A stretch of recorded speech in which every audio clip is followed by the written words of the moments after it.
ما الذي يفرق بيننا وبينهم؟ منهج السلف، لأن السلف هم الذين فهموا الكتاب والسنة وساروا عليهما، فنحن نتبع السلف الصالح. بسم الله والحمد لله والصلاة والسلام على رسول الله وعلى آله وصحبه ومن تبعهم بإحسان إلى يوم الدين. أما بعد، السلام عليكم ورحمة الله وبركاته. الحمد لله. الله نடியா رحله بارك الله فيكم. شرح السنة இந்த நூலின் 19வது அமர்விலே இருக்கிறோம். வலில்லாஹில் ஹம்த். நேரடியாக பாடத்திற்குள் செல்வோம். 19வது அமர்வின் 81வது விஷயம், பாயிண்ட் நம்பர் 81. 81வது விஷயத்தில் உள்ளே வந்திருக்கிறோம். அல்லாஹ்வின் அடியார்களே, அல்லாஹ் நமக்கு இந்த பயனுள்ள கல்வியை அல்லாஹ் நமக்கு வழங்கி அருள் புரிவானாக. ஆமீன். எங்கே வருகிறார்கள் நூலாசிரியர்? எங்கே வருகிறார்கள் என்றால், மகத்துவமிக்கவனும் கண்ணியமிக்கவனுமாகிய அல்லாஹ் நரக நெருப்பில் படைப்புகளை இரும்பு வளையங்கள், கால் விலங்குகள் மற்றும் சங்கிலிகளை கொண்டு தண்டிப்பான். லா இலாஹ இல்லல்லாஹ்.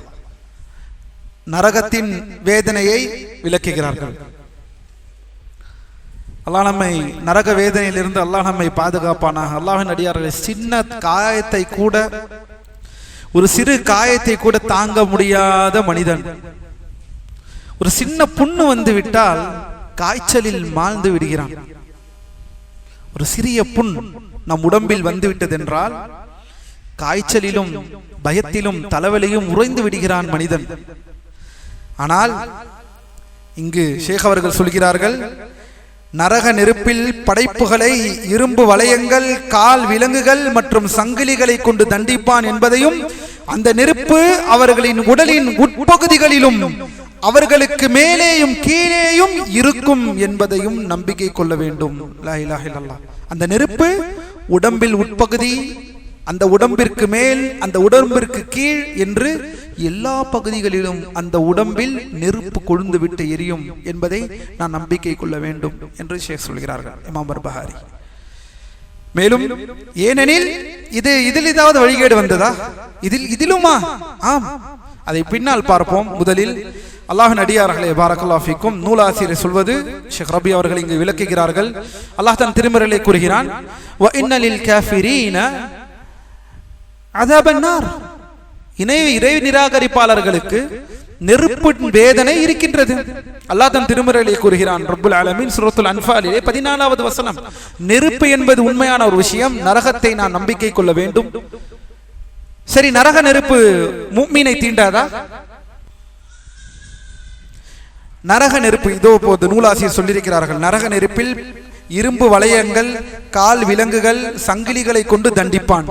கேள்வி, யாருக்கு தெரியும்? இது முஃமின்களுக்கு நடக்க வாய்ப்பு இருக்கிறதா, வாய்ப்பில்லையா?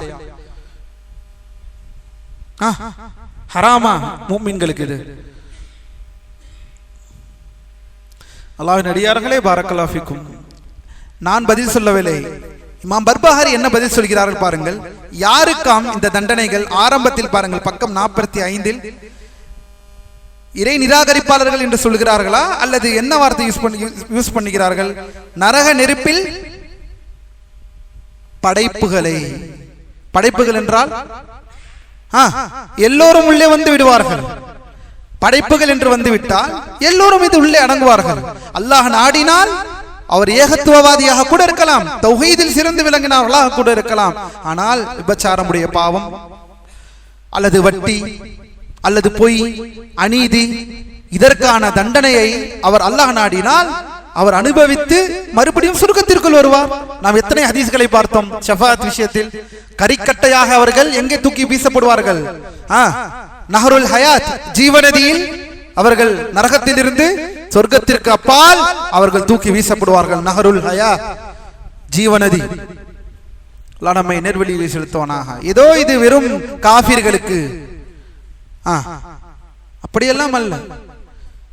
அல்லாஹ் நம்மை பாதுகாப்பானாக. மேலும் அல்லாஹ் தன் திருமறையிலே சொல்கிறான், ரப்புல் ஆலமீன் பாருங்கள் அல்லாஹ்வின் அடியார்களே, ஃபத்தகுன் நார் அல்லதி வகூதுஹா வகூதுஹா மஅனா வகூதுஹா, அதாவது அதனுடைய அந்த எரிபொருள், நெருப்பின் எரிபொருள் என்ன? நரகத்தின் எரிபொருள் என்ன? வகூதுஹா அன்னாசு வல் ஹிஜாரா, நரக நெருப்பின் எரிபொருள் யார்? மனிதர்களும் கற்களும். அல்லாஹ் நம்மை பாதுகாப்பானாக. வகூதுஹா அன்னாசு வல் ஹிஜாரா, அல்லாஹ் நம்மை நேர்வழியிலே செலுத்துவானாக. அல்லாஹ்வின் அடியார்களே, அல்லாஹ் நம்மை பாதுகாப்பானாக. நரக நெருப்பு சங்கிலிகளால், விலங்குகளால் மனிதன் தண்டிக்கப்படுவான். நரக நெருப்பை பயந்து கொள்ள வேண்டும் என்றால் அந்த பயத்தின் பிரதிபலிப்பு பூமியில் அல்லாஹ்விற்கு பயந்த வாழ்க்கையை வாழ்வது, தௌஹீத் சுன்னஹ், இந்த வாழ்க்கையின்பால் ஒருவர் வாழ்ந்து தன் மனோ இச்சையை கட்டுப்படுத்தி கொண்டு வாழ்ந்தால் அல்லாஹ் நாடினால் அவர் நேரடியாக சொர்க்கம் செல்வார், நரகத்தை பார்க்காமல். அல்லாஹ் நாடினால் ரப்புல் ஆலமீன் அவன் ரஹ்மத்தை கொண்டு அல்லாஹ் நமக்கு அப்படிப்பட்ட விஷயத்தை வழங்குவானாக. சரி, இங்கே யார் வழி கேட்டார்கள் நரக விஷயத்தில்? அதே இந்த ஜஹ்மியாக்கள், இந்த மூடர்கள் தான் வழி கேட்டார்கள். எந்த அளவிற்கு போனார்கள் என்றால் பாருங்கள் அல்லாஹ்வின் அடியார்களே, அல்லாஹ் நம்மை ஹிஷாம் அல் பூசி கவனியுங்கள். ஷேக் அவர்கள் சொல்கிறார்கள் பாருங்கள், இமாம் பர்பஹாரி, ஏனெனில் ஏன் நம்பிக்கை கொள்ள வேண்டும் நரகத்தை பற்றி எல்லாம்? ஏனெனில் ஜஹ்மியாக்கள், அதிலும் முக்கியமாக ஹிஷாம் அல் பூதி என்ற ஹிஷாம் அல் பூதி என்று தமிழில் சொல்கிறோம். ஹிஷாம் அல் பூதி, அவருடைய பெயர் ஹிஷாம் அல் பூதி. இந்த மனிதன் அல்லாஹ் நரகத்திற்கு அருகில் தான், அதாவது நெருப்பிற்கு வெளியே தான் தண்டிப்பான், நரகத்திற்குள்ளாம் தண்டிக்க மாட்டான். இது அல்லாஹ்வுக்கும் அவன தூதருக்கும் எதிராக சொல்லப்பட்ட வாதம். அதனால் கவனித்துக் கொள்ளுங்கள். ஆம், இது ஒரு வழிகேடு. இந்த ஜஹ்மியாக்கள் கிரேக்க தத்துவங்களை எல்லாம் எடுத்து மனதிலே போட்டுக்கொண்டு அல்லாஹ் நரகத்தில் தண்டிக்க மாட்டான், நரகத்திற்கு வெளியே தண்டிப்பான், பக்கத்தில். நரகம் என்றால் நரகம் தீண்டி விடாதாம் மனிதனை, நரகம் அங்கே இருக்கும், மனிதன் இங்கே இருப்பானாம். எல்லாம் இந்த பாலா போன பிலாசபியினால் அழிந்த கூட்டம் தான் இவர்கள். இன்னும் ஷஹ்பி அவர்கள் கவனியுங்கள் அல்லாஹ்வின் அடியார்களே, அல்லாஹ் நரக நெருப்பை கொண்டு தண்டிப்பதில்லை, நரகத்திற்கு பக்கத்தில் வைத்து தண்டிக்கிறான் என்று வாதிட்டார்கள். மழையை கொண்டு அல்லாஹ் பூமியை உயிர்ப்பிப்பதில்லை, மழையின் போது உயிர்ப்பிக்கிறான் என்றும் கூறினார்கள். லா இலாஹா இல்லல்லாஹ். மேலும் பாருங்கள் அல்லாஹ்வின் அடியார்களே, வழிகேடர்களில் மாபெரும் வழிகேட்டின் ஒரு பெயரை சொல்கிறேன், புரிந்து கொள்ளுங்கள். இப்னு அரபி. இப்னு அரபி, அதாவது இப்னுல் அரபி ஒன்று இருக்கிறார், அவர் மார்க் அறிஞர். இப்னு அல் அரபி, இவர் மார்க் அறிஞர். அல் வராமல் இப்னு அரபி என்று ஒருவர் இருக்கிறார். ஏனெனில் இப்னு அரபியிலே 2 பேர் இருக்கிறார்கள். இப்னு அரபி நக்கிரா, இப்னுல் அரபி மாரிஃபா. மாரிஃபா அறியப்பட்டவர் மார்க் அறிஞர். இப்னு அரபி நக்கிரா என்பவர் இன்டெஃபினிட், அவர் வழிகேடர். வஹ்தத்துல் வஜூத் கொள்கையை மக்களுக்கு மத்தியிலே பரப்பின ஒரு வழிகேடர். இவர் ஒரு படி மேலே போய் என்ன சொல்லி இருக்கிறார் தெரியுமா? பாருங்கள் நீங்களே. ஒரு படி மேலே போய் அந்த அதாப் என்றால் என்ன? அதாப் என்றால் நம் பல நேரங்களில் நாம் அதிகமாக துஆக்களில் ஓதுவது அதாப் என்றால் வேதனை. அதாப் என்றால் வேதனை அல்ல. அதாப் என்றால் அதுபா என்ற ஒரு வார்த்தையில் இருந்து வருகிறது. அதுபா என்றால் இனிமை.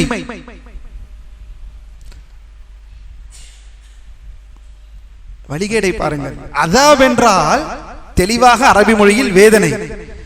இந்த இப்னு அரபி என்ற வழிகேடன் என்ன செய்து விட்டார் என்றால், இது அதுபா என்றால் அரபியில் அஸ்ப் என்ற வார்த்தைக்கு வேறு ஒரு பதம் இருக்கிறது, அதற்கு வேறு ஒரு அர்த்தம் இருக்கிறது. அந்த அர்த்தம் என்ன? இனிமை. அப்படி என்றால் என்ன? அவர் அதாவது நரகத்தில் இருப்பவர்கள் அந்த வேதனையை இன்பமாக அனுபவிப்பார்களாம். அந்த வேதனையை இன்பமாக அனுபவிப்பார், ஜாலியாக அனுபவிப்பார்களாம். இது மாபெரும் நார்த்திகவாதம். அல்லாஹ்வின் அடியார்களே, இது மாபெரும் நார்த்திகவாதம். அப்படி என்றால் எதற்காக இந்த பூமி? அல்லாஹ் எதற்காக நன்மை தீமையை படைத்து நமக்கு நன்மை விஷயங்களையும் தீமை விஷயங்களும் இதுதான் என்று அல்லாஹ் நமக்கு நேர்வழியை காட்டி, நன்மைக்கு நாம் செய்ய வேண்டும், தீமையிலிருந்து நாம் பயப்பட வேண்டும். செய்தால் சொர்க்கம், செய்யவில்லை என்றால் நரகம், செய்தால் நன்மை, செய்யவில்லை என்றால் வேதனை. இந்த சிந்தனையை தகர்க்கக்கூடியவர்கள் தான் இந்த வழிகேடர்கள். அதனால்தான் இதெல்லாம் சும்மா ஒன்றும் எழுதவில்லை உலமாக்கள்.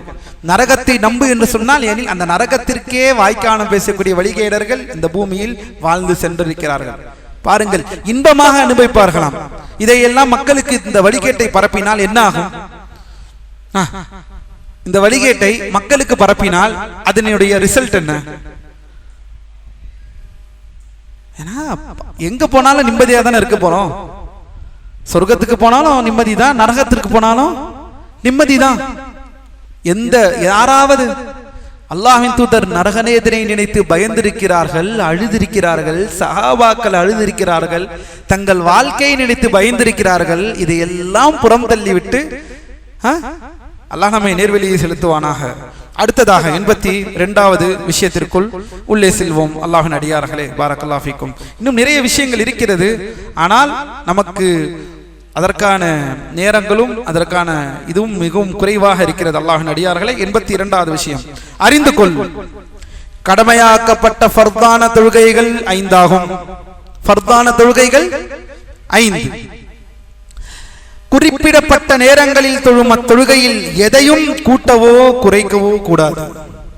பயணத்தில் மகரிப் தொழுகையை தவிர மற்றவை 2 ரக்அத்துகளாகும். யாரேனும் 5க்கு மேற்பட்ட தொழுகைகள் கடமை என்று கூறினால் அவர் பிதத்வாதி ஆவார். யாரேனும் 5க்கும் குறைவான தொழுகைகள் கடமை என்று கூறினால் அவரும் பிதத்வாதி ஆவார். குறிப்பிட்ட நேரத்தில் அன்றி தொழப்படும் தொழுகையை அல்லாஹ் ஏற்றுக்கொள்வதில்லை. அல்லாஹ்வின் அடியார்களே, இது என்ன விஷயம்?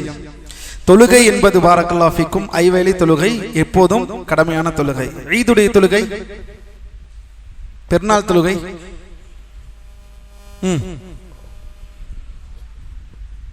பெருநாள் தொழுகை ஏனெனில் மனிதன் ஐவேளை தொழுகைக்கெல்லாம் முக்கியத்துவம் தரமாட்டான். ஃபஜ்ர் எல்லாம் எந்த தொழுகை?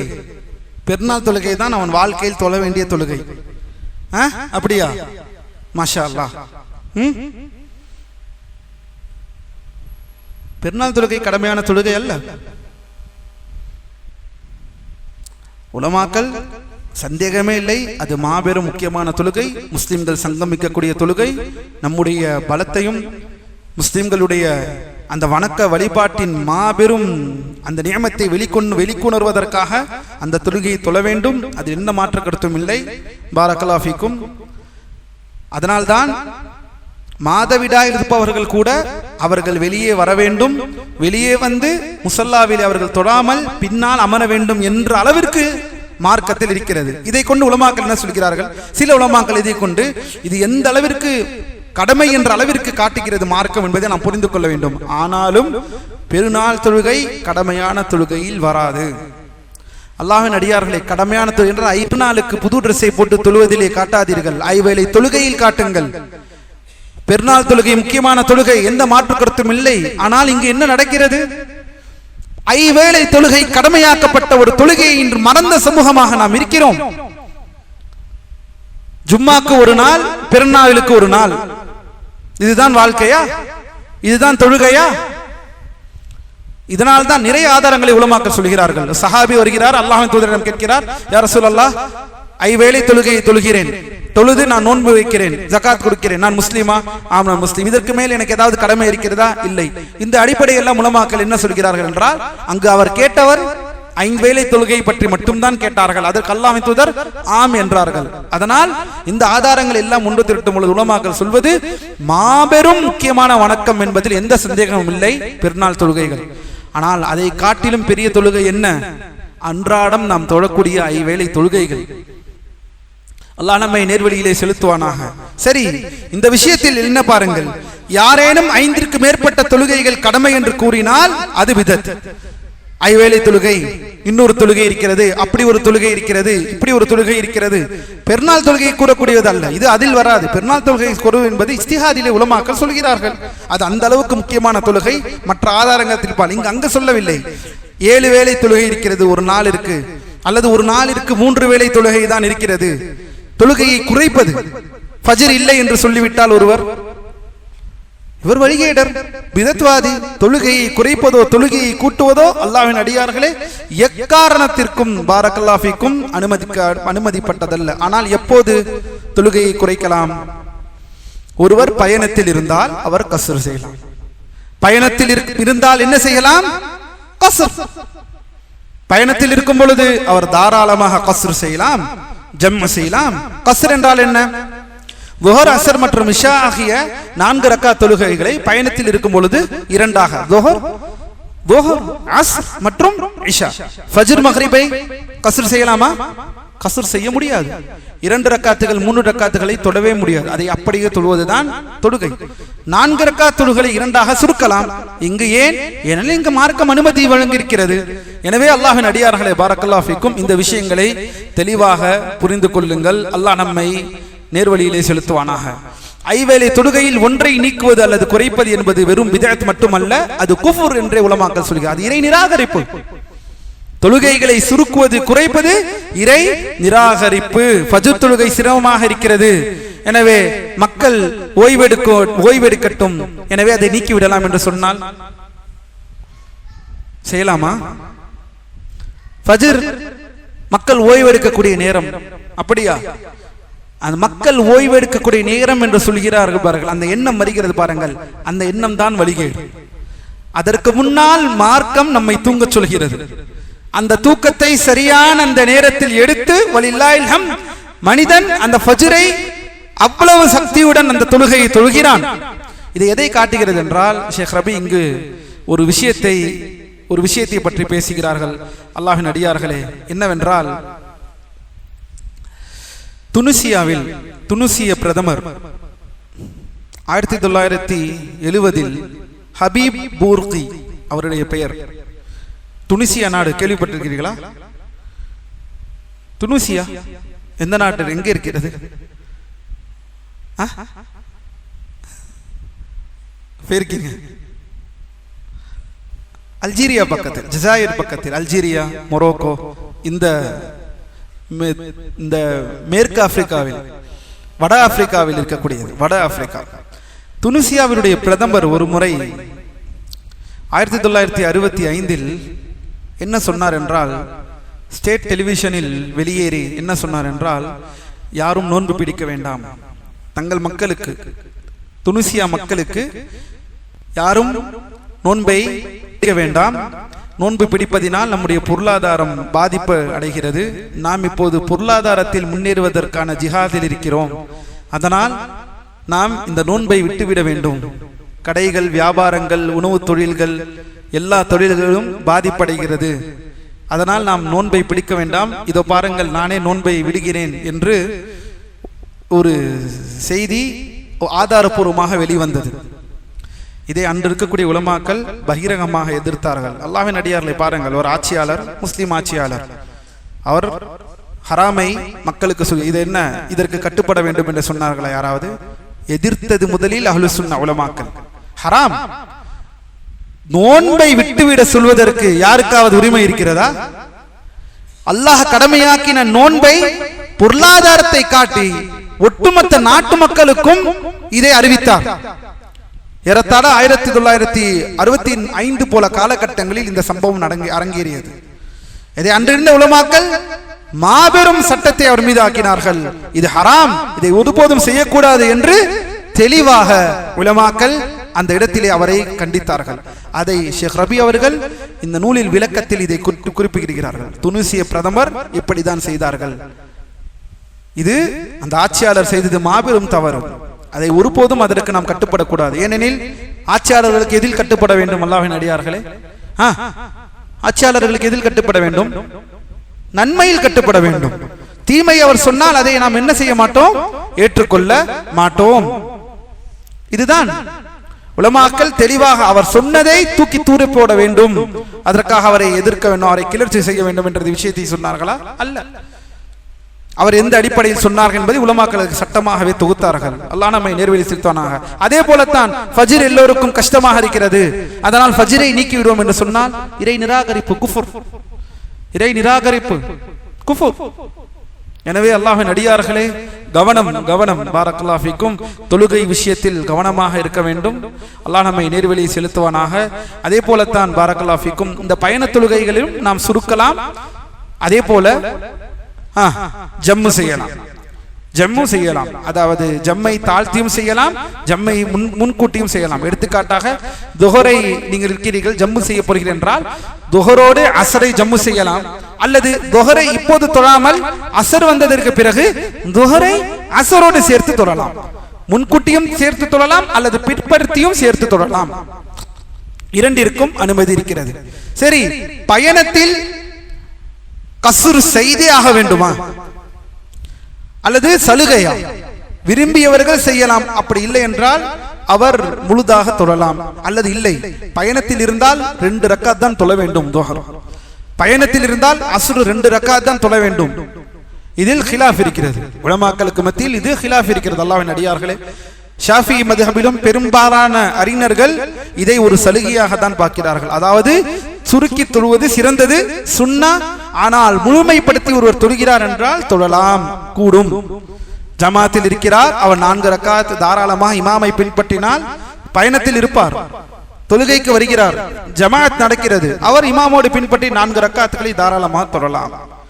ஆனால் அவர் தனியாக இருக்கும் பொழுது அவர் எதை முற்படுத்த வேண்டும்? சுன்னாவை முற்படுத்த வேண்டும், சுருக்கி தான் தொழ வேண்டும். ஆனால் இதில் யார் மாட்டு கருத்து இருக்கிறார்கள் என்றால் இமாம் அபு ஹனீஃபா ரஹிமஹுல்லாஹ் ஹனஃபி மத்ஹபிலும், அதே போல் இமாம் இப்னுல் கையும் மற்றும் ஷேக் அல்பானி. ஹனஃபி மத்ஹபுடைய கூற்றும் இமாம் இப்னுல் கையும் அல்பானி ரஹிமஹுல்லாஹ் போன்றவர்கள் கடமை என்று சொல்கிறார்கள். கடமை, சுருக்கி தான் ஆக வேண்டும். பயணத்தில் இருந்தால் 2 ரக்காத்தாகத்தான் தொழ வேண்டும். 4 ரக்காத் தொழுகைகளை 2ஆகத்தான் நாம் தொழ வேண்டும் என்று சொல்கிறார்கள். ஆனால் பெரும்பாலான உலமாக்கள் இதை சலுகை என்று தான் சொல்கிறார்கள். நாம் இதை சலுகையாகத்தான் நாம் பார்க்க முடியும் என்று சொல்கிறார்கள். அல்லாஹ் நமக்கு நேர்வழியை செலுத்துவானாக. அல்லாஹ்வின் அடியார்களே, நாம் குறிப்பிட்ட நேரத்தில் தொழப்படும் தொழுகையை அல்லாஹ் ஏற்றுக்கொள்வதில்லை. ஆனால் இதில் மறதியால் தொழுகை நேரத்தை தவறவிட்டவருக்கு விலக்களிக்கப்பட்டுள்ளது. நாம் அல்லாஹ்வின் அடியார்களே, இன்ன ஸலாத கானத் அலல் முஃமினீன கிதாபம் மௌகூதா. என்ன சொல்கிறான் ரப்புல் ஆலமீன்? இந்த தொழுகை என்பது முஃமின்களுக்கு குறிப்பிட்ட நேரத்தில் கடமையாக்கப்பட்டதொன்று.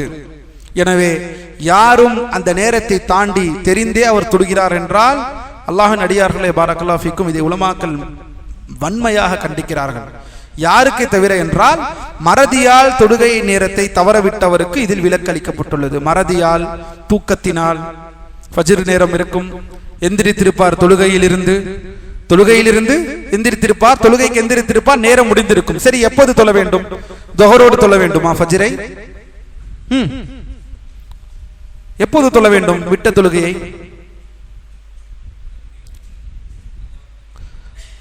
அந்த வக்து கவனம், அந்த வக்து முடிகிற வரைக்கும் அல்ல, எந்திரித்தவுடன் தொழ வேண்டும். எந்திரித்தவுடன் அவருக்கு ஞாபகம் வந்து விட்டது, அல்லாஹ் நாம் தொழுகையில்லை. அந்த நேரம் எந்த நேரமாக இருக்கட்டும், எடுத்துக்காட்டாக தொழுகக்கூடாது என்று தடை செய்யப்பட்ட நேரம் இருக்கிறது, தெரியுமா? எப்போது? சூரியன் உதயம், சூரியன் உதிக்கக்கூடிய நேரமும், சூரியன் பனைமறை ஓட்டை என்ற அந்த அளவிற்கு அது வெளிவரக்கூடிய நேரமும். அப்படி என்றால் என்ன? 6 மணிக்கு சூரியன் உதிப்பது என்று வையுங்கள். 6 மணிக்கு சூரியன் உதிக்கிறது. 6:10 உலமாக்கள் சொல்கிறார்கள், 10 to 15 நிமிடம் சூரியனை விட வேண்டும் மேலே வர வரை. அதுதான் பனைமறை ஓடை என்று உலமாக்கள் சொல்கிறார்கள். அந்த ஹைட் வரும் வரை தொழக்கூடாது. இந்த சூரியன் உதிப்பிலும் தொழக்கூடாது, அது மேலே ஏறி ஒரு 10 to 15 நிமிடம் வரையும் தொழக்கூடாது. இதெல்லாம் தடை செய்யப்பட்ட நேரங்கள். ஆனால் கடமையான தொழுகை விட்டவருக்கு இதில் எந்த வித்தியாசமும் பார்க்கக்கூடாது. உபரியான தொழுகைகளை தொழக்கூடாது என்பவர்களுக்கு தான் இந்த நேரம். கடமை ஒருவர் இருக்கிறார், 6 மணிக்கு சூரியன் உதயம், 5:40 ஜமாத் அல்லது 5:30 ஜமாத் வையுங்கள், தூங்கிவிட்டார். 6 மணிக்கு எந்திரிக்கிறார்.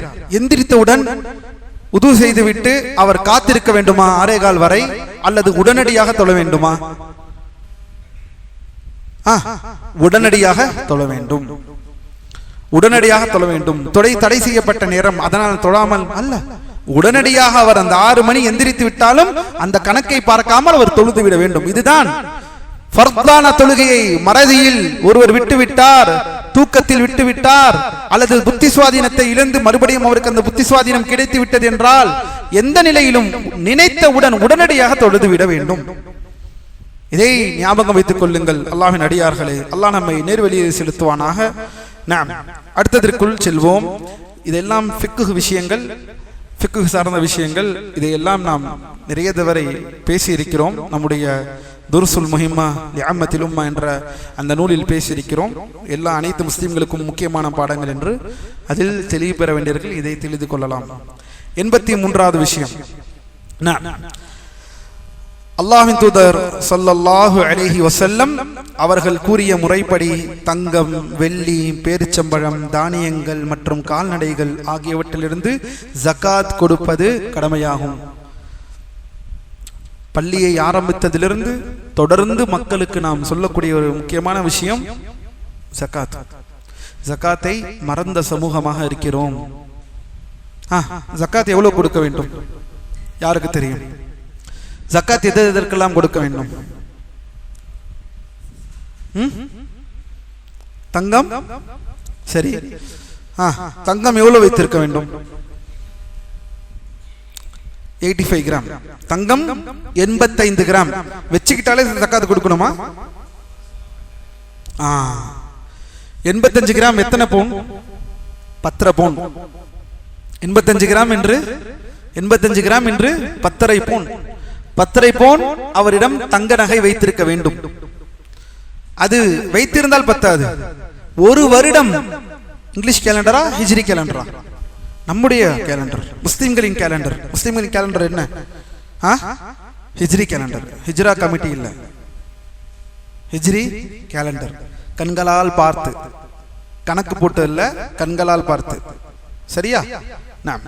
இந்த கேலண்டர் அடிப்படையில், நம்மளுடைய இந்த 12 மாத அடிப்படையில் முழுமையாக 85 கிராம் தங்கம் அவர் கையில் தங்கிவிட்டது என்றால் அப்படின்னா என்ன அர்த்தம்? மாஷா அல்லாஹ், அவருடைய செலவுக்கு போக வர எதற்கும் அவர் வைத்திருந்த இந்த தங்கம் தேவையில்லாமல் அவரிடம் இருக்கிறது. அவருடைய செலவு, அவர் சம்பாதிப்பது, வீட்டுக்கு கொடுப்பது, சாப்பிடுவது எல்லாம் போக அவரிடம் மாஷா அல்லாஹ் 85 கிராம் தங்கத்தை எதையுமே செய்யாமல் விற்காமல் அவர் அவருடைய பீரோவிலே வைத்திருக்கிறார் என்றால் அவர் ஜகாத் கொடுக்க வேண்டும். 85 கிராம். அதிலிருந்து எத்தனை 2.5%. சரி, வெள்ளி இருக்கு 595 கிராம். வெள்ளியை அதே போல ஒரு வருடம் முழுமையாக தன் கையிலே, பீரோவிலே, பேங்கிலே எங்கேயோ வைத்திருந்து ஒரு வருடம் முழுமையாகி விட்டது என்றால் இதற்கும் ஜகாத் கொடுக்க வேண்டும். சரி, பணம், வெள்ளி தங்கத்தினால் பிறந்ததுதான் என்ன? பணம். பணம் என்றால் என்ன? தங்கம் வெள்ளியுடைய வேல்யூ தான் பணம். சரி, பணத்தை எந்த வேல்யூவில் பார்க்க வேண்டும்? வெள்ளியில் பார்க்க வேண்டும், தங்கத்தை பார்த்து கொண்டிருக்க கூடாது. சரி, இங்கே வாருங்கள். தங்கம் 85 கிராம் 10 பவுன் என்று எவ்வளவு? 13 லட்சம் ஏறத்தாழ. அப்படி என்றால் ஒருவர் 13 லட்சம் பணம், ரொக்க பணம் வைத்திருந்தால் அவர் ஜக்காத்தா? 10 லட்சம் வைத்திருந்தால் அவர் ஜக்காத் தர தேவையில்லை. அப்படியா? வெள்ளி 595 கிராம் எவ்வளவு காசு? 1,70,70,000 ரூபாய். ஒருவரிடம் 1,70,70,000 ரூபாய் ஒரு வருடம் தன் கையில் இருப்பிலே வைத்திருக்கிறார். எல்லா செலவும் போகிறது ஒரு பக்கம் வீட்டில். இதை நீங்கள் அல்லாஹ்வுக்கு பயந்து செலவு செய்து விட்டீர்கள் என்றால் உங்களிடம் யாரும் கேட்க போவதில்லை. உங்கள் செலவு உங்களுக்கு, உங்கள் குடும்பத்தார்களுக்கு, உங்கள் தாய்க்கு, உங்கள் தந்தைக்கு, இதை நீங்கள் செய்கிறீர்கள் என்றால் உங்களை யாரும் கேட்க போவதில்லை. இது எல்லாம் போக உங்களிடம் ஒரு வருடம் 1,70,70,000 ரூபாய் உங்கள் கையில் தங்கிவிட்டது என்றால் ஜகாத். தங்கத்திற்கு 85 கிராம், வெள்ளிற்கு 595 கிராம், பணத்திற்கு இன்றைய நிலைவரப்படி 1,70,70,000 ரூபாய். இந்த 1,70,70,000 எங்கிருந்து எடுக்கப்பட்டது? வெள்ளியுடைய வேல்யூ 595 கிராம் வெள்ளியுடைய வேல்யூ எவ்வளவு என்று? 1,70,70,000 ரூபாய். அல்லாஹ் நம்மை நேர்வழியை செலுத்துவானாக. வெள்ளி ஜக்காத்துடைய விஷயத்தில் அல்லாஹ்வின் அடியார்களே, அதை தான் இங்கே நூலாசிரியர் சொல்கிறார்கள். அல்லாஹ்வின் தூதர் ஸல்லல்லாஹு அலைஹி வஸல்லம் அவர்கள் கூறிய முறைப்படி தங்கம், வெள்ளி, பேரிச்சம்பழம், தானியங்கள் மற்றும் கால்நடைகள். தங்கம் எங்கே? இதில் மட்டும்தான் இருக்கிறதா? தங்கம், வெள்ளி, அதாவது ஜக்காத் என்பது தங்கம், வெள்ளி, பணம், இது மூன்றுக்கு தான் இருக்கிறதா? ரியல் எஸ்டேட்டுக்கு இருக்கிறது. எந்த ரியல் எஸ்டேட்டிற்கு? வியாபார நோக்கத்திற்காக வாங்கினதற்கு ஜக்காத் தர வேண்டும். வாழ்வதற்காக, தன்னுடைய தேவையாக அந்த நியத்தில் ஒருவர் வாங்கி எத்துணை வருடம் அதை கையிலே வைத்திருந்தாலும் அதற்கு ஜக்காத் தேவையில்லை. ஆனால் வாங்கும் போதே இன்வெஸ்ட்மெண்ட் என்ற நியத்தில் இன்வெஸ்ட்மெண்ட் செய்கிறேன், இதில் நான் லாபம் பார்க்கிறதற்காக நான் இந்த இடத்தை வாங்குகிறேன் என்றால் அதற்கு ஜகாத், அதற்கு ஜகாத். அதே போல வியாபார பொருள்கள், இப்போது வச்சிருக்கிறேன் வியாபார பொருள்கள், சரியா? இது வியாபார பொருள், இதையும் விற்கிறேன், இதையும் விற்கிறேன். இந்த ரெண்டு பொருளை தாங்குவதற்காக இந்த டேபிளை வைத்திருக்கிறேன் கடையில். இந்த பொருளுக்கு ஜகாத்தா? ஆஹா. இந்த பொருள் நான் கடையை யூஸ் பண்ணக்கூடிய மிஷின், மற்ற பொருள்கள். வியாபார பொருள் எது? வந்தவருக்கு இதை கேட்டால் விற்க போகிறோமா? விற்பது எது? இதையும் இதையும். இதற்கு தான் ஜகாத். இதனுடைய வேல்யூ, இதனுடைய மதிப்பை கணக்கூட்டி நாம் ஜக்காத்தை தர வேண்டும். ஒரு வருடம் வைத்திருக்க வேண்டும். அதே போல் தான் கால்நடைகள், அதே போல் தான் கால்நடைகள், ஆடு, மாடு, ஒட்டகம். ஜக்காத்தை படிக்க வேண்டும். அல்லாஹ்வின் அடியார்களே, ஜக்காத்தை தெளிவாக இதற்கு முன்னால் ஜக்காத்துடைய பாடங்கள் எல்லாம் தெளிவாக எடுக்கப்பட்டுள்ளது. அதை கேட்டுக்கொள்ளுங்கள். அல்லாஹ் நமக்கு நேர்வழியை செலுத்துவானாக. மேலும் அதை யார் மீது ஜக்காத் கடமையோ அவரே நேரடியாக தகுதியானவர்களுக்கு பிரித்து கொடுப்பது அனுமதிக்கப்பட்டதாகும். சரி, ஜக்காத்தை எப்படி கொடுக்க வேண்டும்? ஆட்சியாளர்களுக்கு தர வேண்டுமா, அல்லது நாமே தானாக போய் மக்களிடம் சென்று போய் கொடுக்கலாமா? இங்க யார் வாங்குவார்கள் ஜக்காத்? நம்மிடம் ஆட்சியாளர்கள் நம்மிடம் ஜக்காத்தை கலெக்ட் பண்ண. வெளிநாட்டில் ஜக்காத்தை கலெக்ட் பண்ணுவார்கள். ஜக்காத்தை என்ன செய்வார்கள்? அதற்கென்று தனி அமைச்சகம் இருக்கிறது. நம்முடைய வருமானத்திலிருந்து, நம்முடைய வரியிலிருந்து அப்படியே ஜக்காத்துடைய இதை கணக்கு செய்து ஜக்காத்தை எடுப்பார்கள். இங்கு அப்படிப்பட்ட சூழல் இல்லை. அதனால்தான் யாரும் ஜக்காத் கொடுக்காம இருக்கிறோம் அல்லவா? 10 ரூபாய், 20 ரூபாய், 30 ரூபாய் போட்டுட்டு மாஷா அல்லாஹ் பெருநாக்கு, ரமதானுக்கு 200 ரூபாய், 300 ரூபாய், 400 ரூபாய் சதக்கா கேட்டா ஜக்காத் கொடுத்துட்டேன். லா இலாஹ இல்லல்லாஹ். அல்லாஹ்வின் அடியார்களே, இதற்கு பேர் ஜக்காத்தா? 500 ரூபாய் ரமதான்ல நீங்க காசு கொடுக்கிறதுக்கு பேர் ஜக்காத்தா? ஜக்காத் என்பது அல்லாஹ்வின் அடியார்களே உங்களுடைய சொத்து, உங்களுடைய சுகம், அல்லாஹ் உங்களுக்கு கொடுத்த அனைத்து நிஅமா, இதிலிருந்து குறிப்பிட்ட கணக்கை போட்டு குறிப்பிட்ட மக்களுக்கு குறிப்பிட்ட நேரத்தில் கொடுப்பதுதான் ஜகாத். ஆனால் சிறந்தது உலமாக்கள் சொல்கிறார்கள், ஆட்சியாளர்கள் முஸ்லிம் ஆட்சியாளர்கள் இருந்தாலும் சரி, அவர்கள் கேட்டால் கொடுக்க வேண்டும். ஆனால் சிறந்தது என்ன செய்ய வேண்டும்? தானாகவே ஏழைகளை பார்த்து போய் கொடுப்பது சிறந்தது என்று சொல்கிறார்கள் உலமாக்கள். தானாகவே ஏழைகளை பார்த்து அவர்களிடம் இதை கொடுப்பது. ஆட்சியாளர்கள் ஒருவர் கலெக்ட் செய்கிறார் என்றால் அவர்களுக்கு நாம் கட்டுப்படுவதில் தவறில்லை என்றும் உலமாக்கள் சொல்கிறார்கள். வீடு வீடாக வருவார்கள். அல்லாஹ் தூதர் ஸல்லல்லாஹு அலைஹி வஸல்லம் காலத்தில் இதற்கென்று சஹாபாக்கள் பொறுப்பில் இருந்தார்கள். இன்று வரை அதுதான் நடந்து கொண்டிருக்கிறது. ஜகாத்தை கணக்கிடக்கூடாது தனி அமைச்சகமே இருக்கிறது ஒவ்வொரு நாடுகளிலும். அல்லாஹ் நமக்கு நேர்வழியை செலுத்துவானாக. ஜக்காத்தை அல்லாஹ்வின் அடியார்களே, யார் நமக்கு செய்யவில்லை என்றாலும் நாம் ஜக்காத்திற்கு பயப்பட வேண்டும். யாரும் அதை மறக்காதீர்கள். ஜக்காத் என்ன என்பதை கணக்கு போட ஆரம்பியுங்கள். அதுவும் முக்கியமாக வியாபாரத்திலும் 20-30 வருடம் வியாபார வாழ்க்கையில் இருப்பவர்கள், அது வேலைக்காக இருந்தாலும் வியாபாரவாளாக இருந்தாலும் இதெல்லாம் சிந்தியுங்கள். நம் தாய் நகை வைத்திருப்பார்கள், அதற்கு ஜக்காத்தை கொடுக்க நாம் சொன்னோம். நம் தாய் நகையை வைத்திருப்பார்கள் வருடம் வருடம். ஆபரணத்திற்கு ஜக்காத்தா? ஆபரண தங்கம், வீட்டிலே பயன்படுத்தக்கூடிய ஆபரண தங்கத்திற்கு சேர்த்து வைக்கக்கூடிய தங்க பிஸ்கெட்டுகளை பற்றி பேசவில்லை, அதிலே எந்த ஹிலாஃபும் இல்லை. சேர்த்து வைக்கக்கூடிய கோல்டு பிஸ்கெட்ஸ், அதற்கெல்லாம் ஜக்காத் என்பதிலே எந்த ஹிலாஃபும் இல்லை. ஆனால் கழுத்திலும் கைகளிலும் போடக்கூடிய ஆபரண தங்கத்திற்கு ஜக்காத் என்பதிலே ஹிலாஃப் இருக்கிறது உலமாக்களுக்கு. ஆனால் அதுவும் குறைந்தபட்ச அளவை தான் உலமாக்கள் சொல்கிறார்கள். கையில காதில் போடுவது, எப்படி இந்த ஆடையை பயன்படுத்துகிறோனோ எப்படி நான் இந்த தொப்பியை போடுகிறேனோ அதே போல கைகள் கால்களில் போடக்கூடிய சின்ன சின்ன தோடுகள், சின்ன சின்ன செயின்கள், சின்ன சின்ன மோதிரங்கள், இதற்கு ஜக்காத் தேவையில்லை என்று உலமாக்கள் சொல்கிறார். ஆனால் அதிலும் பெரும்பாலான சில உலமாக்கள் என்ன சொல்கிறார்கள் என்றால், அதற்கும் ஜக்காத் தருவதுதான் பாதுகாப்பானது. தங்கம் என்று வந்துவிட்டால் எல்லா தங்கமும் இதில் வந்துவிடும் என்றே சரியான குற்றும் பாதுகாப்பான குற்றும் என்று உலமாக்கள் சொல்கிறார்கள். அல்லாஹ் நமக்கு நேர்வழியிலே செலுத்துவானாக ஜக்காத்துடைய விஷயத்தில். அடுத்ததாக 84வது விஷயம், அறிந்து கொள்ளுங்கள், நிச்சயமாக இஸ்லாத்தின் ஆரம்பம் முதல் படி அல்லாஹ்வை தவிர வேறு வணக்கத்திற்குரியவன் யாரும் இல்லை என்றும் முஹம்மது நபி ஸல்லல்லாஹு அலைஹி வஸல்லம் அவர்கள் அவனுடைய அடியாரும் தூதரும் ஆவார்கள் என்று சாட்சி பகிர்வதாகும். பாருங்கள், நூலாசிரியர் பர்பஹாரி ரஹிமஹுல்லாஹ் தௌஹீதுல் இபாதா, இஸ்லாத்தின் முதல் படி என்ன? லா இலாஹா இல்லல்லாஹ் முஹம்மது ரசூலுல்லாஹ். அந்த முதல் படியே இன்று தகர்ந்து போயிருக்கிறது. அல்லாஹ்வின் அடியார்களே, அதை நாம் சிந்தித்தோமா? ஒரு பக்கம் இந்த லா இலாஹா இல்லல்லாஹ்வை சிதைக்கப்படுவது ஒரு பக்கம். யார் இவர்கள்? கபர் வணங்கிகள், மலக்கு வணங்கிகள், நபி வணங்கிகள், கபர் வணங்கிகள், மலக்கு வணங்கிகள், கபர் வணங்கிகள், நபி வணங்கிகள், மனித வணங்கிகள்,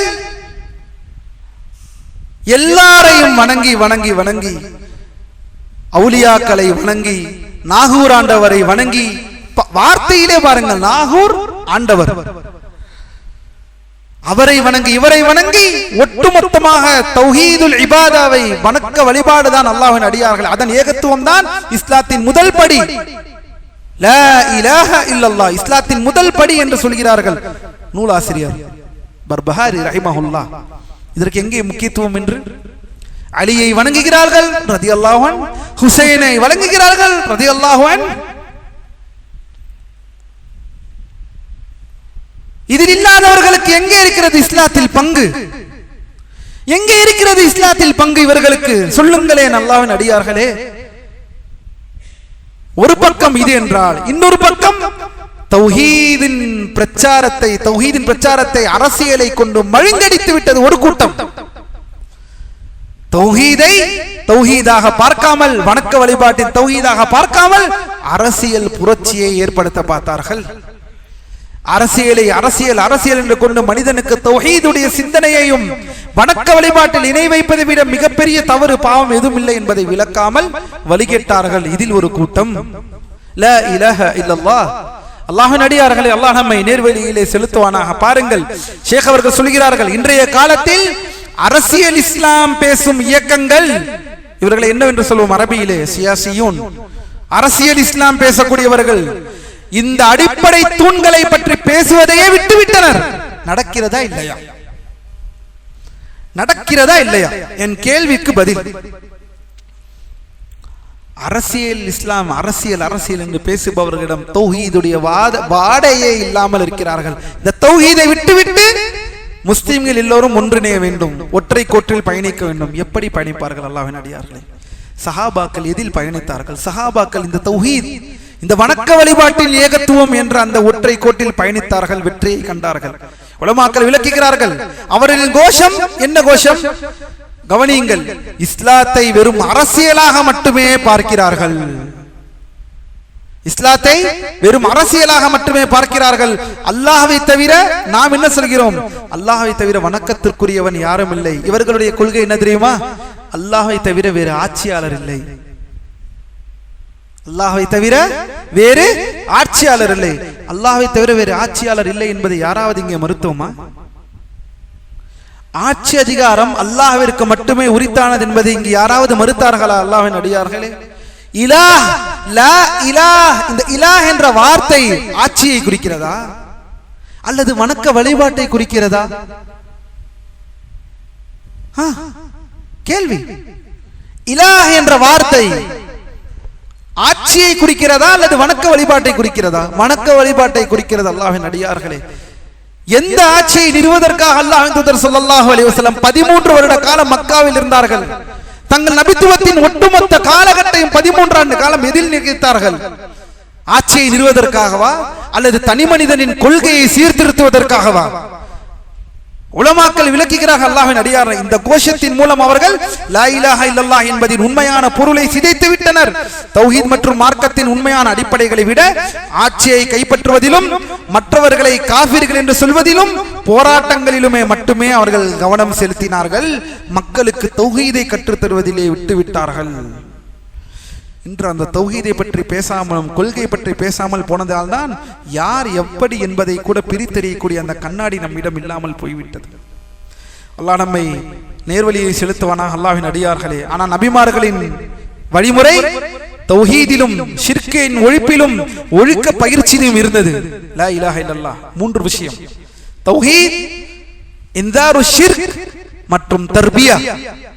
இந்த மூன்றில் இருந்தது நபிமார்களின் அழைப்பு பணி, நபியின் அழைப்பு பணி இவ்வாறு தான் இருந்தது. அல்லாஹ்வின் அடியார்களே, உண்மையிலேயே நாம் எல்லாம் சீர்பெற வேண்டும் என்றால் உரிமைகளை பற்றி பேசுவதல்ல. அல்லாஹ்வின் அடியார், இணை வைப்பு ஒருவனிடம் இல்லாமல் இருக்க வேண்டும். ஒரு முஸ்லிமிடம் இணை வைப்பு இருக்கக்கூடாது. எப்போது தர்காவை நோக்கி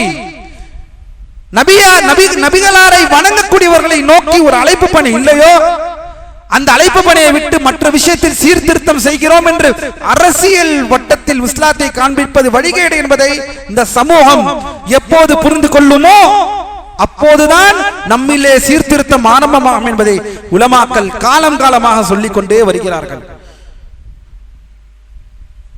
தௌஹீதில் இல்லை, அதற்கு கோபம் வராது. விபச்சாரத்தை செய்வான், அதற்கு அத்துணை கோபம் வந்து அவனை காஃபிராக ஆக்கி விடுவார்கள். தௌஹீதில் இருப்பவரை, தௌஹீத் இல்லாத இணை வைப்பில் இருப்பவரை கண்டுப்பதே இல்லை.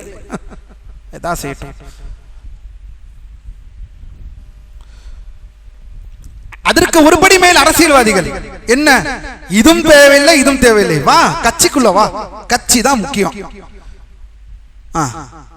கட்சி தான் முக்கியம்.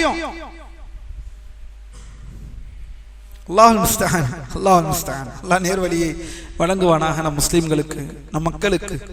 வல்லாஹி வருத்தத்திற்குரிய விஷயம் அல்லாஹ்வின் அடியார்களே, தௌஹீதின் பால் அந்த நேசம், அந்த இரக்கம், மக்கள் கண் முன்னால் என் சக முஸ்லிம் இணை வைப்பில் இந்த நிலையில் மரணித்தால் அவன் நிலைமை என்ன என்பதை யாராவது சிந்திக்கிறோமா? ஆனால் இமாம் பர்பஹாரி சொல்கிறார்கள், முதல் படி லா இலாஹா இல்லல்லாஹ். அல்லாஹ் நம்மை நேர்வழியிலே செலுத்துவானாக. இந்த அடிப்படைகள் ஒரு சமூகத்தின் தாவா அமையும் போதுதான் அந்த சமூகத்தில் பாருங்கள், யாராவது இஸ்லாமிய ஆட்சியை மறுத்தோமா? அல்லாஹ்வின் அடியார்களே, நீங்கள் ஆட்சியை மறுக்கிறீர்கள். யார் மறுத்தார்கள்? ஆட்சி அதிகாரம் அனைத்தும் அல்லாஹ்விற்கே உரித்தானது. இந்த பூமி அண்ட சராசரங்கள் அனைத்தும் அவனுடைய முல்க், அதில் யாரும் மாறுபடவில்லை. ஆனால் உலமாக்கள் இங்கு ஒரு விஷயத்தை சொல்கிறார்கள், நீங்கள் தௌஹீதை மக்களுக்கு சொல்லித் தராமலும் இணை வைப்பிலிருந்து மக்களை எச்சரிக்காமலும், இணை வைப்பு கண்கூடாக இணை வைப்பு நடந்து கொண்டிருக்கிறது. ஆனால் எல்லோரும் ஒரே மேடை, முஸ்லிம்கள் இப்படி இருந்தால் எப்படி அல்லாஹ்வின் அடியார்களே தௌஹீதின் பிரச்சாரம், தௌஹீதின் ஏகத்துவ பிரச்சாரம் மக்களை சென்றடையும்? ஒரு முஸ்லிமை, சக முஸ்லிமை நாம் எதிர்நோக்கும் பொழுது அவனிடம் முதல் வார்த்தை, அவனை பார்த்தால் பேசக்கூடிய வார்த்தை என்னவாக இருக்க வேண்டும்? நீங்களே சொல்லுங்கள், நீங்களே சொல்லுங்கள். என்ன சொல்வீர்கள்?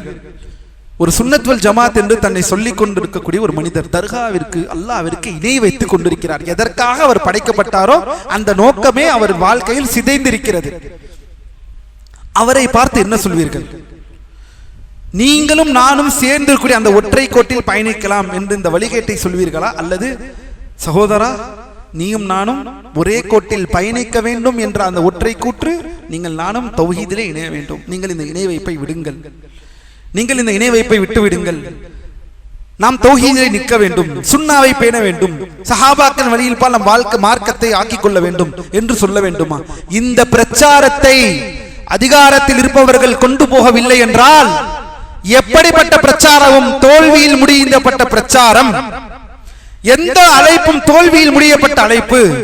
யாரெல்லாம் இந்த பிரச்சாரத்தை செய்கிறார்களோ அவர்கள் அனைவர்களும் இஸ்லாத்தை அரசியல் கண்ணோட்டத்தோடு பார்க்கிறார்கள், தௌஹீதின் கண்ணோட்டத்துடன் பார்க்கவில்லை. இதுதான் பொலிட்டிக்கல் இன்டர்பிரேஷன் ஆஃப் இஸ்லாம் என்று சொல்வோம்.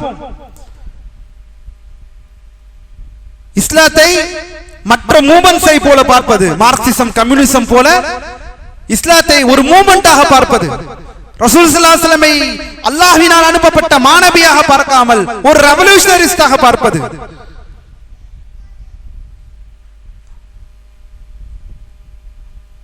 அல்லாஹ்வின் அடியார்களே, ஆழத்தை அறிந்து கொள்ளுங்கள். இன்னும் இந்த ஆழத்தை புரியவில்லை என்றால், சீர்திருத்தம் தௌஹீதில் அமையவில்லை என்றால், கொள்கையில் அமையவில்லை என்றால், எந்த ஒற்றுமையும் ஒற்றுமையாக இருக்காது. எந்த கூட்டமைப்பும் சரியான கூட்டமைப்பாக இருக்க முடியாது.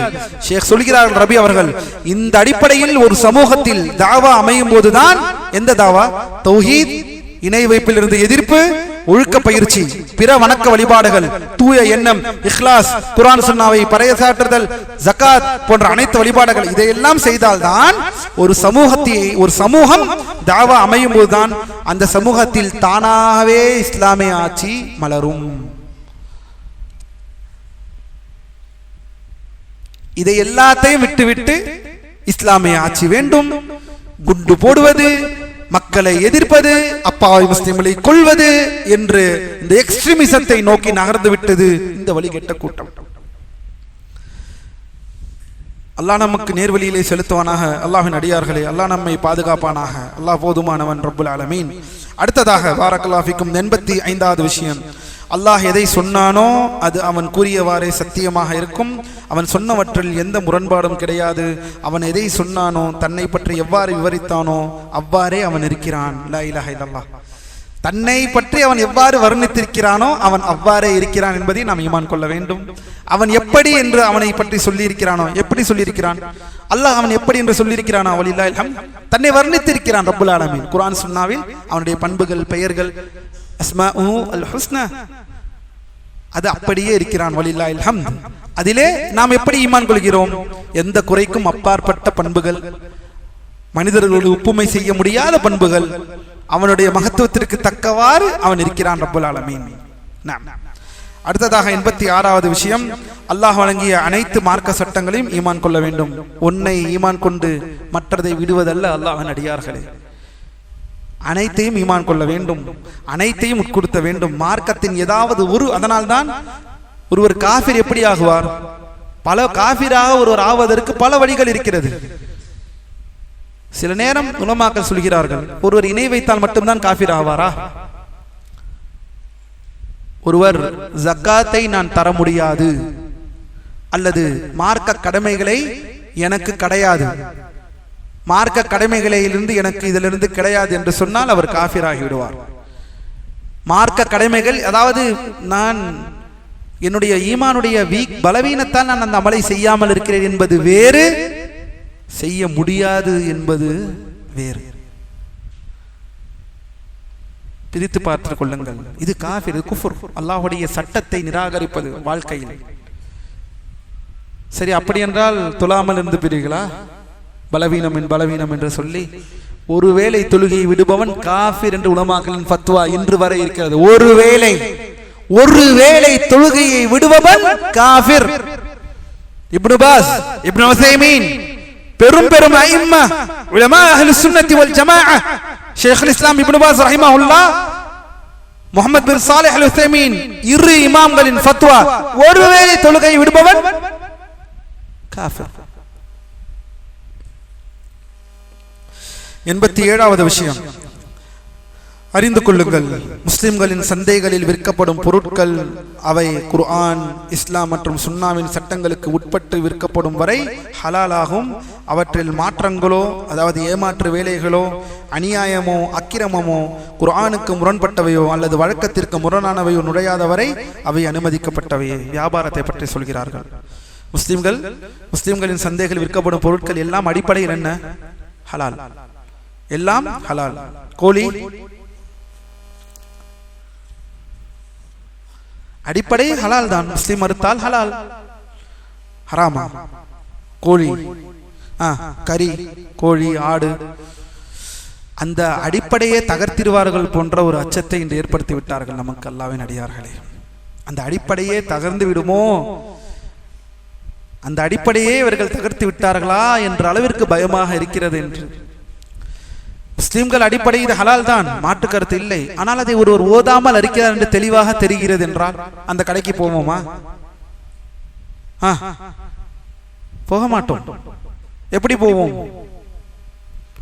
எனவே அல்லாஹ்வின் அடியார்களே, பொருள்கள் அனைத்தும், வியாபார பொருள்கள் அனைத்தும் அடிப்படையில் ஹலால். ஆனால் அதில் ஏமாற்று வேலைகள் இருக்கக்கூடாது, அநியாயம் இருக்கக்கூடாது, அக்கிரமம் இருக்கக்கூடாது. குர்ஆன் சுன்னாக்கு மாற்றமாக இருந்தால் அந்த இடத்தில் ஒரு முஃமின் தெளிவு பெற வேண்டும். பாருங்கள், ஷேഖே சொல்கிறார்கள், இமாம் பர்பஹாரி, அவற்றில் மாற்றங்களோ ஏமாற்று வேலைகள்.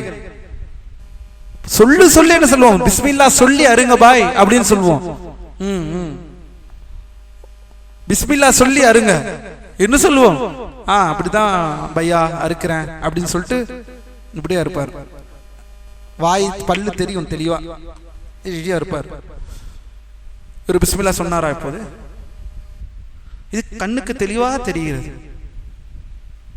வல்லாஹி நம்முடைய நாட்டில் ஒரு உபதேசம் என்றால் பார்த்து நானே அறுத்து வாங்கி விடுகிறேன், அதையே செய்யுங்கள் உங்களால் முடியும் பட்சத்தில். அல்லது தெரிந்தவர்கள், சத்தியத்தை பேணக்கூடிய சகோதரர்கள் எத்தனையோ பேர் கடை வைத்திருக்கிறார்கள். மாஷா அல்லாஹ், சந்தேகத்திற்கு இடமில்லாமல் அவர்களிடம் வாங்கிக் கொள்ளலாம்.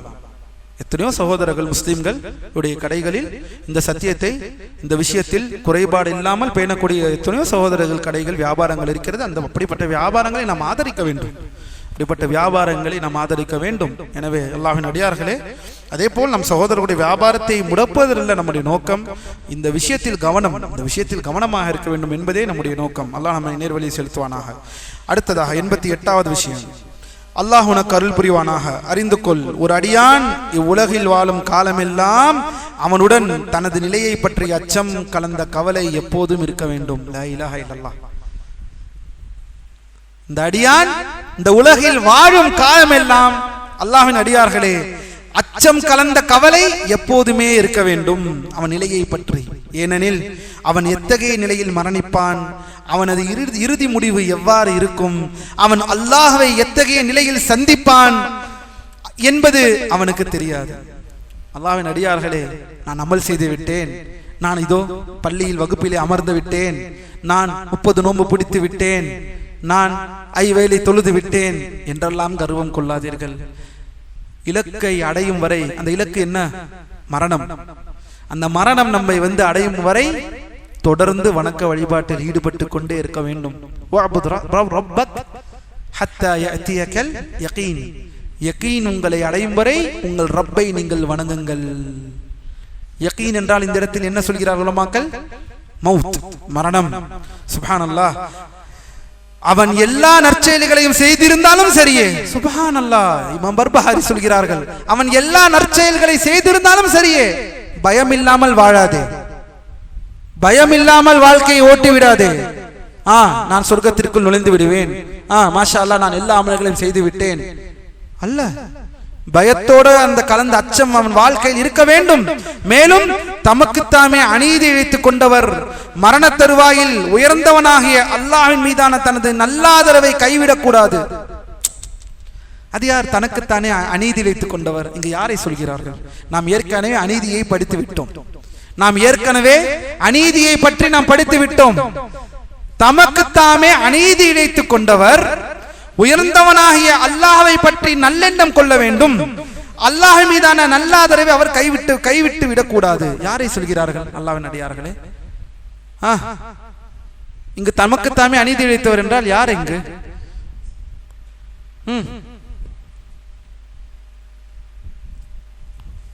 பாவம் செய்தவர், பாவத்தில் இருப்பவர், பாவத்துடைய கைகளில் கரங்களினால் பாவத்தை செய்தவர் மரண தருவாயில் அல்லாஹ்வின் மீதுள்ள அந்த நல்லெண்ணத்தை கைவிட்டு விடாதீர்கள் என்பதை நூலாசிரியர் இங்கு பகிரங்கப்படுத்துகிறார்கள். அவன் அருள்மிக்கவனும் உயர்ந்தவனுமாகிய அல்லாஹ்வை பற்றி நல்ல, அதே சமயம் தனது பாவங்களை குறித்து மஞ்சவும் வேண்டும். அல்லாஹ் அவருக்கு அருள் காட்டினால் அது அவனது அருட்கொடையாகும். பாருங்கள், இதெல்லாம் சொல்லிவிட்டு ஒரு விஷயத்தை சொல்கிறார்கள் நூலாசிரியர். அவ்வாறு அல்லாஹ் அவருக்கு அருள் செய்து விட்டால் அல்ஹம்துலில்லாஹ், அல்லாஹ்வுடைய கருணையாகும். சரி, ஒருவேளை தண்டித்தால் அநீதியா? ஒருவேளை அல்லாஹ் தண்டித்தால், நூலாசிரியர் சொல்கிறார்கள், ஒருவேளை அல்லாஹ் அவனை தண்டித்தால் அது அவர் செய்த பாவத்தின் காரணமாகவே இருக்கும். அனைத்தும் நீதி. அல்லாஹ் நீதியானவன். அல்லாஹ்வின் அடியார்களே, அல்லாஹ் நீதத்திற்குரியவன், அல்லாஹ் நீதியாளன். அல்லாஹ் நீதியாளன் கிடையாது. ஒருவேளை அவன் தண்டிக்கப்பட்டால் அது அவன் செய்த பாவத்தினால். வபிமா கஸபத் ஐதீஹிம், அவன் தன் கையால் ஏற்படுத்தி கொண்டதினால். அல்லாஹ் அநீதியாளன் அல்ல. அதற்குத்தான் இந்த வாழ்க்கையை வாழாமல் அப்படியே விட்டுவிட்டு ஹலால் ஹராமை பேணாமல் நண்பர்கள், ஃப்ரெண்ட்ஸுகள், இளைஞர்கள் அடிப்படை வாழ்க்கை எப்படி வாழ வேண்டும் அதை நீங்கள் தொலைத்து விட்டதற்கு யாரை குற்றம் சாட்டுகிறீர்கள்? அல்லாஹ்வையா, ரப்பையா? அதற்கு தான் அல்லாஹ்வின் அடியார்கள் இந்த வாழ்க்கை. அறிவாளி அல்லாஹ் கொடுத்த அந்த அறிவை கொண்டு சிந்திப்பான். எல்லாத்தையும் விட்டுவிட்டு அல்லாஹ்வின் மீது குறை சொல்லக்கூடிய ஜபரியாக்களா நாம்? ஏனெனில் அவன் தான் சொல்வான், எல்லாவற்றையும் செய்துவிட்டு காரணம் எங்கே காட்டுவான்? விதியை அல்லாஹ் மேல் போட்டு விடுவான். நான் செய்யவில்லை, அல்லாஹ் தான் செய்ய சொன்னா நான் செய்து விட்டேன், அல்லாஹ்வுடைய விதியில் இவ்வாறு தான் இருக்கிறது, இவ்வாறு நடந்திருக்கிறது என்று இருக்கிறது, என்ன செய்ய முடியும் என்று எஸ்கேப் ஆகக்கூடியவர்களா? அல்லாஹ் நம்மை பாதுகாப்பான். அல்லாஹ்வின் அடியார்களே, சுப்ஹானல்லாஹ். உலமாக்கள் இதுதான் சொல்கிறார்கள், முடிவே முக்கியமானது. வாழ்க்கை முழுவதும் எப்படி வாழ்ந்தோம் என்பதை விட எப்படி மரணிக்கிறோம். ஷேக் ரபி அவர்கள் இதற்கு விளக்கம் சொல்கிறார்கள். வாழ்க்கை முழுவதும் எப்படி வாழ்ந்தோம் என்பதை விட நான் இப்படி வாழ்ந்தேன், நான் அப்படி வாழ்ந்தேன், நான் அப்படி செஞ்சேன், வாழ்ந்து கெட்டவங்க, ஆண்ட பரம்பரை, லா இலாஹ இல்லல்லாஹ், எப்படி வாழ்ந்து முடித்தோம். இருக்கிறது ஒரு வாழ்க்கை, அது வாழுடா. எப்படி இருக்கிறது ஒரு வாழ்க்கை, அத வாழு, வாழ்ந்துடு, நிம்மதியா வாழு. இதெல்லாம் நம் கொள்கை. அந்த கடைசியில் எப்படி நாம் வாழ்ந்து முடிக்கிறோம் என்பதுதான் எங்கள் வாழ்க்கை. ஆனால் மனிதன் அப்படியே மாறிவிட்டான். நடுவிலே எப்படி வாழ வேண்டும் என்பதற்குத்தான் முக்கியம். எப்படி இந்த பூமியில எப்படி வாழணும் என்பதை மனிதர்கள் அவர்களுடைய ஐடியாலஜிகள், மார்க்சிசம், கம்யூனிசம், அந்த இசம், தமிழ் தேசியம், இந்த தேசியம், அந்த தேசியம், எல்லாம் ஒரே நோக்கம். என்ன நோக்கம்?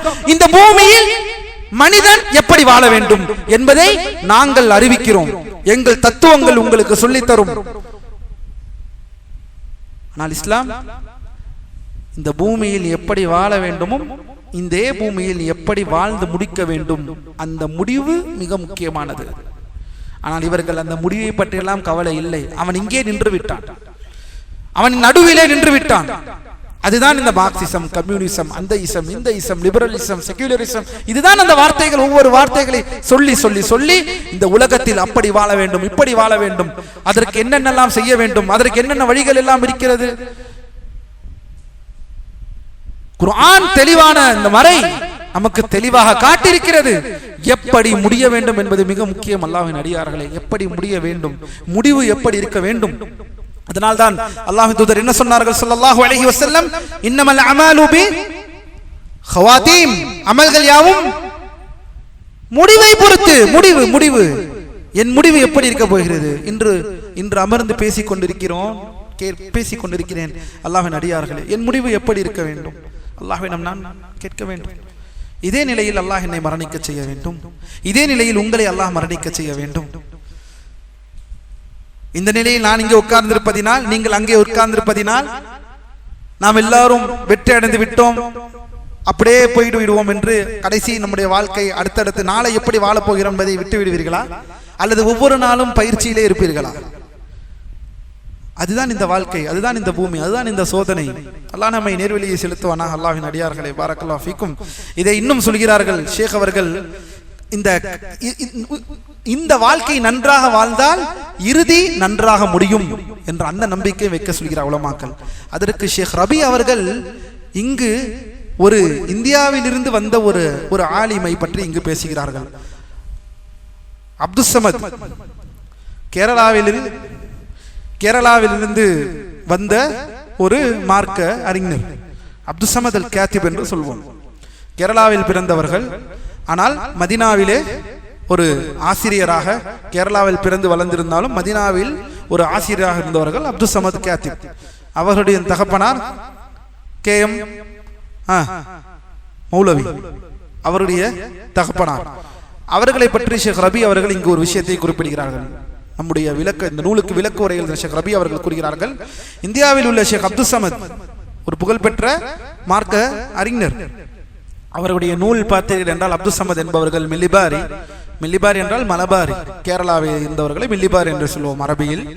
அவர்களின் நூல் மிகவும் பிரசித்தி பெற்ற ஒரு நூல் என்னவென்றால் வாரிசு உரிமை, வாரிசு சட்டத்தை தெளிவாக எழுதிய ஒரு நூலில் அவர்களின் நூலும் ஒன்று. ஃபராயிது கல்வியில் அவர்களுடைய நூல் புகழ்பெற்ற நூல். அப்துல் சமத் காத்திப் அவர்கள் அறிவிக்கக்கூடியதாக வருகிறது, ஒரு முறை அவர்களின் ஊரில் ஒரு முறை கொடிய நோய் பரவியது. மக்கள் கொத்து கொத்தாக மரணித்துக் கொண்டிருந்தனர். ஆனால் அல்லாஹ் ஷேக் அப்துல் சமத் அவர்களையும் அவர்களின் தந்தை மற்றும் அவர்களது மாணவர்களை அந்த நோயிலிருந்து பாதுகாத்தான். அதன் பிறகு அந்த ஊரில் தௌஹீத் மற்றும் சுன்னாவின் மீது உறுதியாக இருந்தவர்கள் நிறைய பேர் தாவா அங்கு பரவியது. அவர்கள் மரணமடைந்த போது அவர்கள் மிக சிறந்த முறையில் நல்ல மரணத்தோடு அவர்கள் மரணமடைந்ததாக மக்கள் கண்டார்கள் என்ற ஒரு நிகழ்வை ஷேக் ரபி அவர்கள் இங்கு பதிவு செய்கிறார்கள். யாரில் என்றால் அப்துல் சமத் அவர்களுடைய ரஹிமஹுல்லாஹ் அவர்கள் விஷயத்தில் இருந்து. இது என்னை காட்டுகிறது என்றால் அல்லாஹ்வின் அடியார்களே, இறுதியை நினைத்து இந்த பூமியில் இருப்பதன் பொழுது நல்ல முறையில் வாழ வேண்டும், அமல்களை செய்ய வேண்டும். அல்லாஹ் நல்ல முடிவை நமக்கு ஏற்படுத்தி கொடுப்பான். ஏன் என்றால் கடைசியில் தானே சரியாக ஆக்கிக் கொள்ள வேண்டும். அப்படி என்றால் நடுவிலே நான் விட்டு விடுகிறேன். நடுவிலே சரியில்லை என்றால் கடைசி எப்படி சரியாக ஆகும்? அதை சிந்திக்க வேண்டாமா? இப்போது நல்லா அனுபவிச்சுக்கிறாங்க. ஒரு 50 வயசுல நான் மாற ஆரம்பிச்சிடுறேன். சத்தியம் எல்லாம் இப்ப எனக்கு தெரியுமா? இவெல்லாம் வாழ்ற வயசு இல்ல, 30, 40, 45, 50 நல்லா வாழ்ந்துடணும்.